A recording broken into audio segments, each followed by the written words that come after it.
31 বছর পর রাজধানী দখল বিজেপির। হরিয়ানা মহারাষ্ট্রের পর দিল্লির রায় চাঙ্গা বঙ্গ বিজেপি। এবার টার্গেট বাংলা। হুঙ্কার বিজেপির রাজ্য সভাপতির। সুকান্তর দাবিতে আমল দিতে নারাজ তৃণমূল। 26-এর ভোটে 250 আসন জোড়া ফুলের দখলে। চতুর্থবার মুখ্যমন্ত্রী হবেন মমতাই, পাল্টা চ্যালেঞ্জ কুণালের। এবার আমাদের জন্য বাকি থাকলো বাংলা। লক্ষ্য বাংলা। 26-এ শুধু বাংলার বাঙালি নয়, বাংলার বাইরে বসবাসকারী বাঙালিরাও 26-এ ঝাঁপিয়ে পড়বে বাংলা জয়ের জন্য, এবং বাংলা জয় করব আমরা।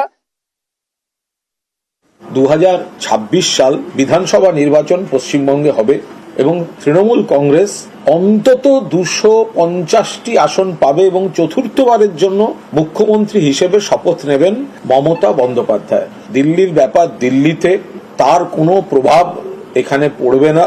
এখানে মানুষ উন্নয়ন, সম্প্রীতি, ঐক্য যেভাবে বাংলা চলছে, ফলে চতুর্থবারের জন্য মমতা বন্দ্যোপাধ্যায় 250-র বেশি বিধায়ক সংখ্যা নিয়ে বাংলায় তৃণমূল কংগ্রেস আবার চতুর্থবার সরকার গঠন করবে।